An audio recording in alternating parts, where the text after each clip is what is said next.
What's up, guys, gals? This is Griever back here, bringing you guys One Piece, chapter 998, and let's just get right into this chapter because this is a chapter, ladies and gentlemen. This is a chapter. What everyone expected to happen basically happened, but even more. You know, we had some funny moments. We had some great moments. We had some reveal moments. We are just having a time. We are having a fantastic time. We find out the rest of the Flying Six was like, here's their devil fruit. Here's an ancient zone, ancient zone, ancient zone. Oda just dropping ancient zones all over the place. And the big thing, a lot of people theorized, I theorized this as well as possibilities. I didn't think it'd be a 2-for-1. What is this, a Super Saiyan bargain sale? A 2-for-1 sale sort of idea, right? A lot of people thought that Marco, right, he can fly. So, he should be able to, if this really happened, there's even fan art of Zoro riding Marco in Phoenix form, going up, flying up on the roof and being like, all right, let's do this, you know?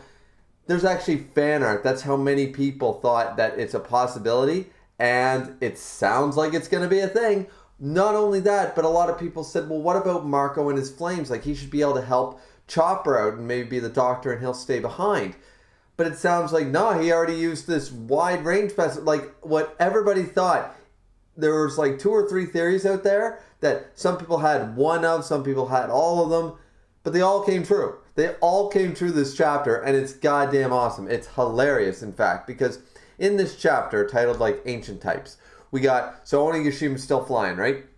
Chopper's running around because automatically, and everyone's shocked that Kaido has lifted the island.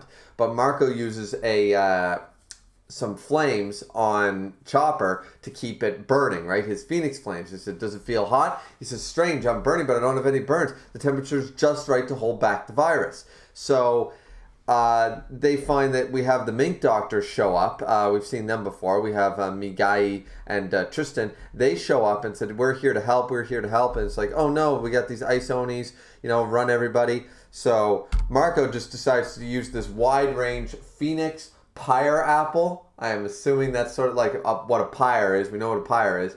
And, flame, Phoenix, apple. This is sort of a play on pineapple, because he's the pineapple head, fun translation there from Viz. And he just wide ranged this flame attack that it burns, but it's not hurting anybody, because what it's doing is it's holding the ice on it, it's thawing everybody out and holding it at bay. Though Marco does explain, Queen gets pissed at this, but Marco explains that, look, their stamina, I got their body, he says to Chopper, like, okay, you figure it out. So Marco was listening to that speech, like, here's how to prevent this virus. He's like, all right, I did what you said, but if they run out of stamina and stuff, the flame's going to go up too, or something like that. So they'll turn right back into those monsters if they run out of stamina, if they get too injured. So they still need the antibody.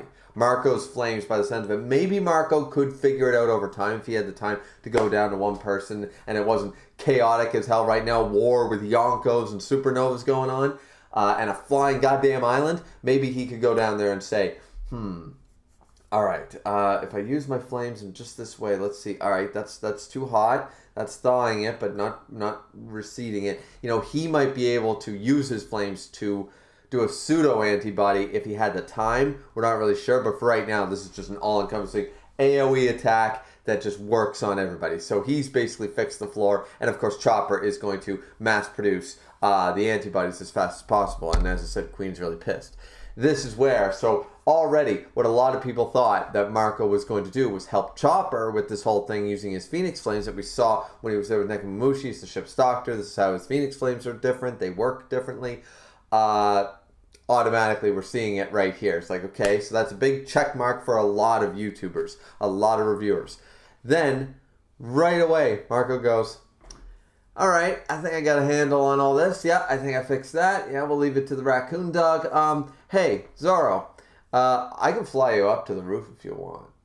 And it's just like, he just says it like sort of like a second thought, like a passing concept. Like, yeah, hey, I heard you wanted to go to the roof, Zoro. I can take you there, no problem. And everybody, the fan base, when I first read that, I was like, Are we serious? Are we serious? What we all thought, which was the smart thing. It's the logical thing to say, hey, but maybe Marco didn't know enough. But Marco should be pretty well informed. So he knows, like, okay, out of everybody in this room right now, Zoro, you should not be down here. And he even says it. You guys aren't meant to be slumming about with these no-names right now, are you? Right? Like, you're a supernova. You're the first mate of the Straw Hat Pirates. Let's go up with the big boys. You know, you don't belong down here. Let's get out of here, sort of idea, right? And I love that Marco acknowledges this right away. Just shuts everything down. Just like, I'm gonna fly you guys up to the roof. He even says this to Robin and Brooke, saying, "You guys aren't meant to be down here. Like you have bigger fish to fry up top." And Brooke even says we need to help Chopper and everything, but of course all the Yakuza bosses are there, and they're like, "Don't worry, we'll do it." Apu still, even though he's hurt, still seems to be active. He's really injured, but he's like, he needs those antibodies back because he's got to save his own hide. And then Drake fully transforms in, of course, the ancient type Allosaurus model, and this is going to be a trend for the rest of the chapter because what we get after this is, of course, of the reveal of like ancient zone. You get an ancient zone, and you get an ancient zone. And I hear you have an ancient zone here. 2 for the price of 1. Super Saiyan bargain sale, anyone? Yep, get your ancient zone right here. Like that's literally what's going on. So this is the start of this. We've already seen, of course, Drake Allosaurus form, but it still looks really badass. So he fully transformed, catches Apu in his jaws, and just says to Zoro, if you really believe me to your ally, let me be down here. I'll take care of this. And Zoro says, you got a good eye there for picking the guys who are going to win. So Zoro's confident as hell, which is awesome, of course, because it's always that's Zoro's motif, being confident as hell.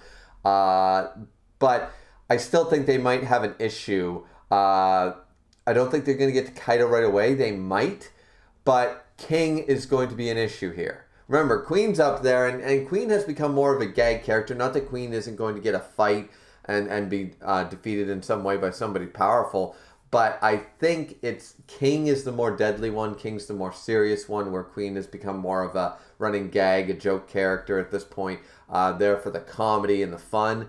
Not that there won't be a fight, but the one issue here is that Marco's going to try to take the Straw Hats up there, and King's going to be in hot pursuit. So they might be delayed, and then we might have maybe Marco will get them all up to the roof and then go back down and say, I'll deal with King. Or maybe there'll be an aerial battle around Onigashima. While it's flying, there's an aerial battle going on between Marco and King. Meanwhile, Zoro's up there ready to face down with Kaido. It's entirely possible, but this seems really interesting because it looks like they're trying to get as many people involved. Because remember, Big Mom's headed up there too. She might have already reached there. So we have all that. After that, we get a really funny moment, which is why I wanted to make sure I did a read-through sort of idea for this review. Sometimes I do that, especially with the One Piece chapters, because there's always little nitty little things that you'll forget unless you had like a sheet in front of you. Okay, gotta remember that joke. So one of the funniest things is after this, we jump over to the 4th floor with with Jinbei and Luffy, and Jinbei, we know that Sanji ran off because of Black Maria. We already know that and stuff, right? And Jinbei and Luffy are fighting all these fodder people and going, Sanji is definitely sensed a powerful foe and must be keeping them down on the 3rd floor to buy us time. What a great man. And Luffy's just like, I've still got to learn way more about observation hockey. Clearly, his observation hockey is through the damn roof. It's way better than mine. I got to step up my game. It's just Jinbei and Luffy putting so much faith into Sanji. And I'm not saying it's misplaced faith. I'm sorry. Because once again, we have the replacement of the monster trio in Jinbei. We have the 3 strongest members of the Straw Hat crew. Jinbei is not weaker than Sanji. Sorry, ladies and gentlemen. So we got Zoro, first mate, we got Luffy, captain, and we got helmsman Jinbei. So the new monster trio is in action.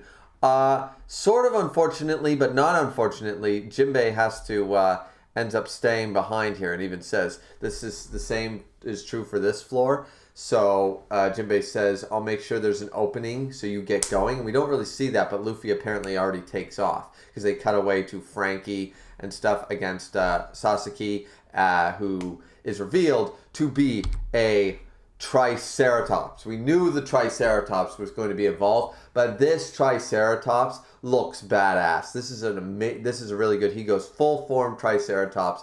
Looks amazing. So Sasaki of the Topiropo is of course, the dragon fruit, the dino fruit, the dinosaur fruit, the ancient model Triceratops. So it's like, damn. And Frankie even says, a Triceratops? He's like, yeah, I've had enough of you. You can't do any more, so you were a dinosaur. And he's like, give up. I'm the most powerful kind of animal that ever existed. And it makes sense. Triceratops, he runs the armor core. You know, it was either going to be an Ankylosaurus or a Triceratops. We sort of knew that, right? After that, we get back to the third floor where Sanji is, of course, being a simp. He's being such a simp. And then we have Black Maria, who unfortunately doesn't seem to fully transform here.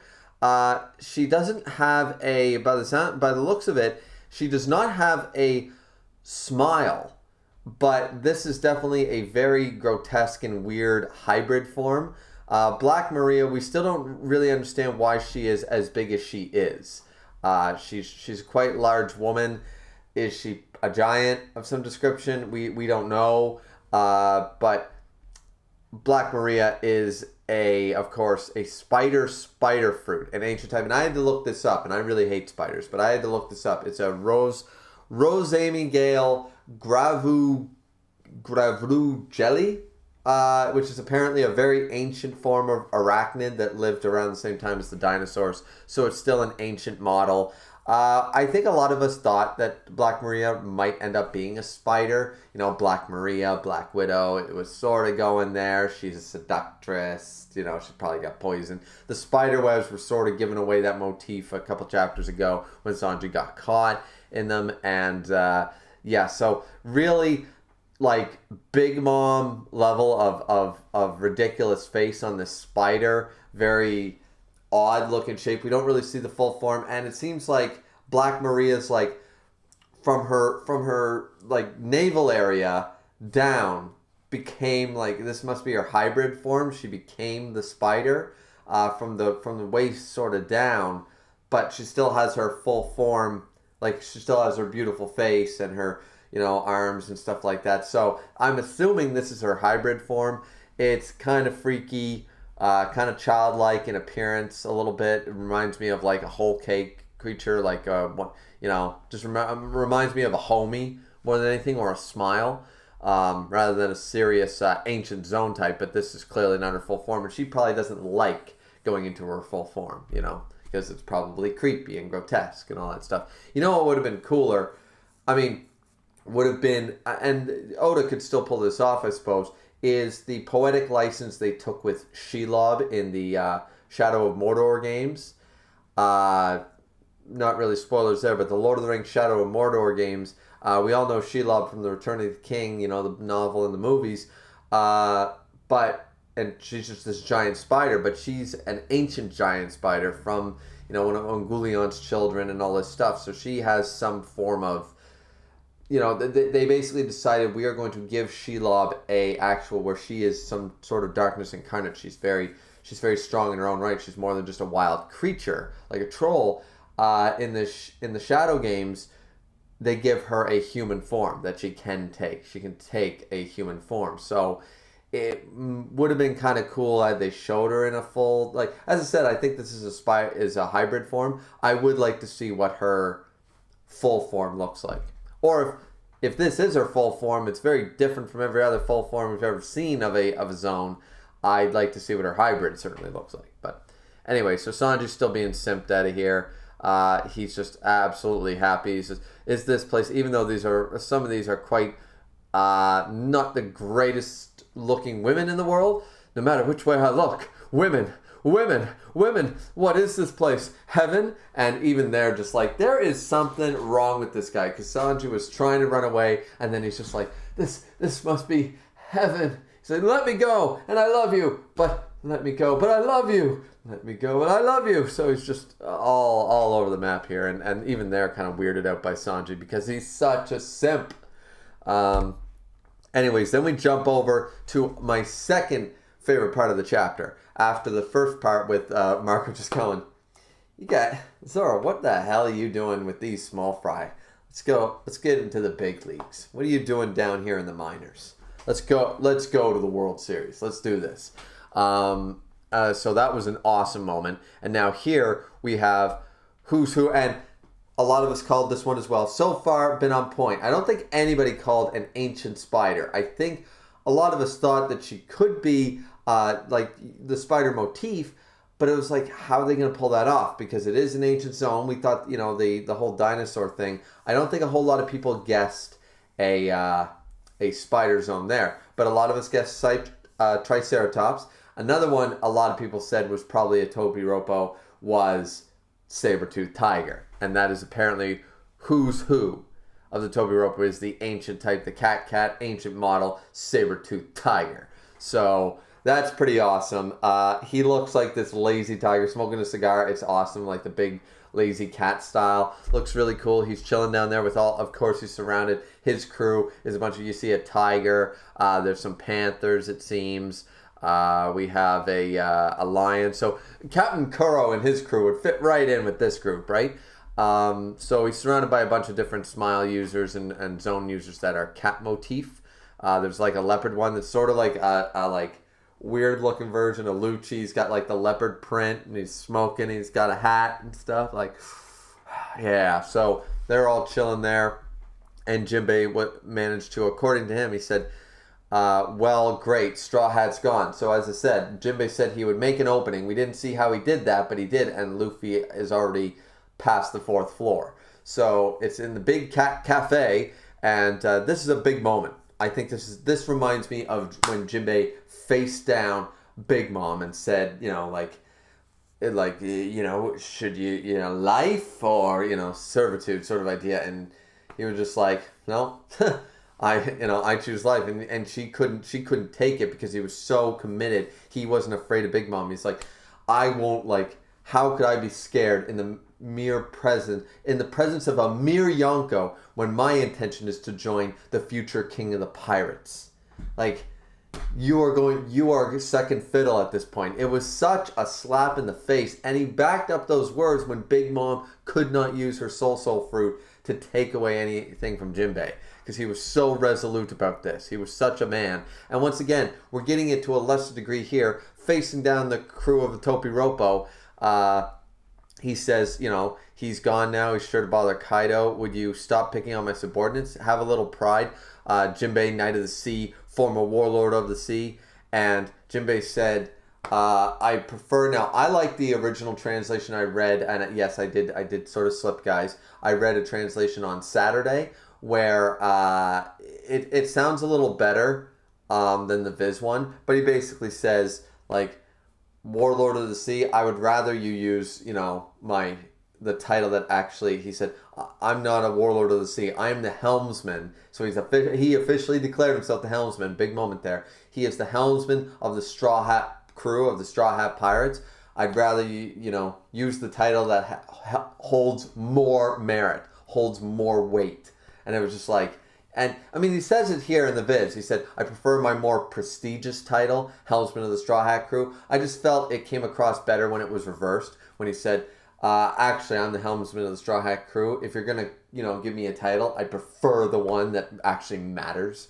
Sort of like slapping down like Warlord. Yeah, when we were introduced to Warlords, remember Mihawk and all this stuff, it was like, whoa, Warlord and Crocodile and Doflamingo. Like, Warlord meant something. Hardcore.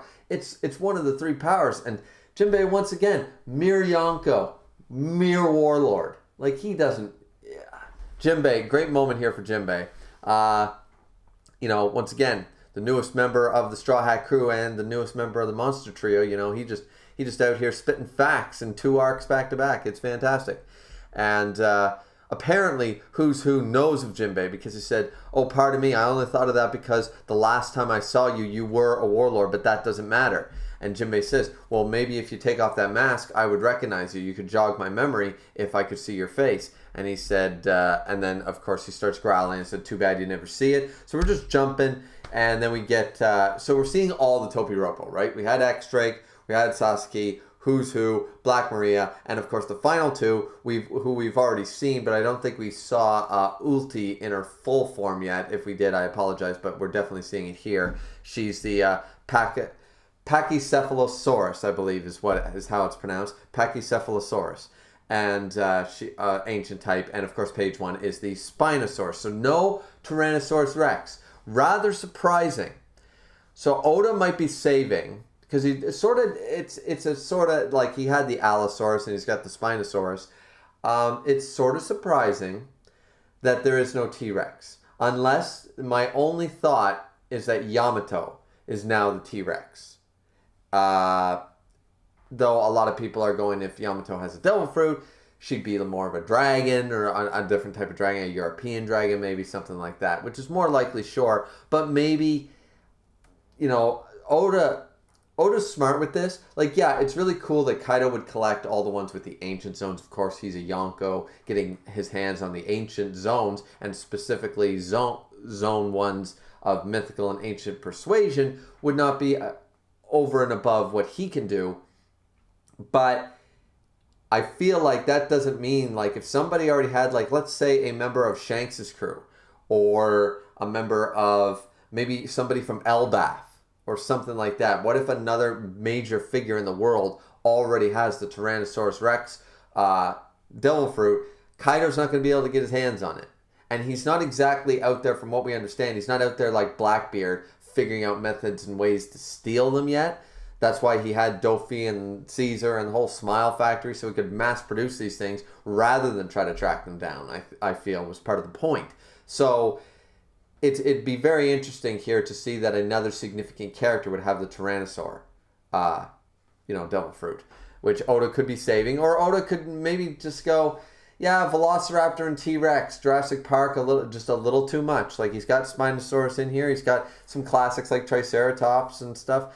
So it's like, maybe he just doesn't feel the need to take like the two big dinosaur names of Jurassic Park and throw them in here. If even though I'm sure he does, because Oda does a lot of research about all his, the different islands and the different stuff. But either way, we've already seen these two, but here they are again. We got Ulti and page 1 showing up. So everybody's in their full form, it seems like. Black Maria is the only one I question, and really weird if that's the case. So they are looking for, of course, Nami and everybody.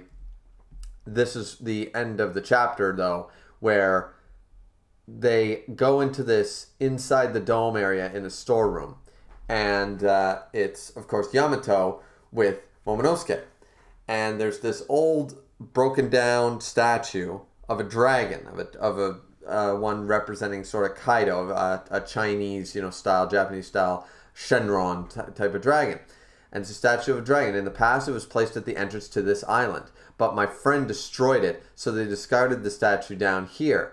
And he said, and then Momonosuke said, friend. Yamato says, yes. A man who came here years ago to kill my father. And it's Ace. Ace. So this is going to answer the big question. Because remember when we first found out that Ace showed up at Wano a few years ago? A lot of people questioned, okay, if he was part of Whitebeard's crew and if he knew about all this, Ace wouldn't have just been journeying along and forgetting about Wano. It's the same with how the Roger Pirate, like, there was a lot of stuff that multiple people probably didn't understand. A lot of people didn't like that line that Marco said, like, we didn't really know about it and stuff. Or like about Odin and about like what was going on with Wano and stuff, which seems very odd. I know Wano's cut off from the rest of the world, but nobody questioned where Kaido's base of operations is. I would find it very odd that people like Rayleigh, Shanks, Whitebeard himself would not know where other Yonko were. Like maybe not where they were at any given moment, but it's like if Whitebeard wants to track down Shanks, he knows how to find him. Like it's not difficult for another Yonko because they have information networks like Big Mom's. Like Big Mom pointed out, she knows where people's home bases are. So it was very interesting, but maybe this will finally shed some light on the fact that like Why did nobody come to Odin's help? Why did Ace show up there and then say, yeah, like, how did Ace show up there in Kaido territory?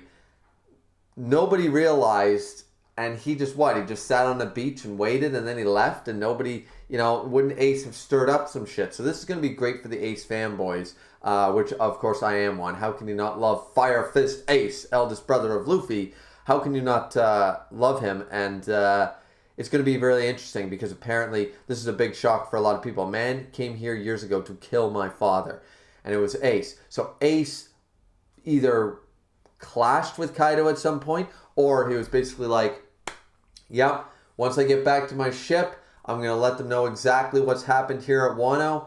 And Whitebeard Pirates, we're going to come in. We're going to have a war with we might get a flashback, which I know a lot of people will be disappointed if we get a flashback for chapter 999 or 1000. But if it's super relevant, like we see Whitebeard again, and it's all about like this whole, why didn't Roger and or Whitebeard, especially Whitebeard, why didn't anybody, the remnants of the Roger Pirates, and Whitebeard and stuff, why did nobody, especially with Ace showing up, knowing the situation and going back to the ship, nobody decided to take revenge for Odin? This whole big thing, that one of the most important, influential people 20 years ago, and nobody seemed to care to, all right, we're going to go beat the shit out of Kaido for this.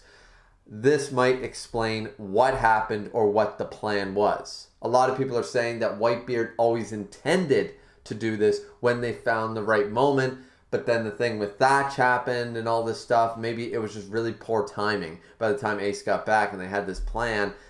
Or there's something else involved, who knows? Or maybe they were in the process of talks with Shanks or something. It was like, Whitebeard was like, okay, going to war with another Yonko is actually, because Whitebeard was a smart man. He knew about the balance.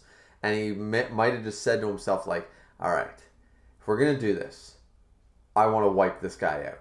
It'll shake the foundations, but it's what Kaido wants. He's after a damn fight. I'll give him a fight.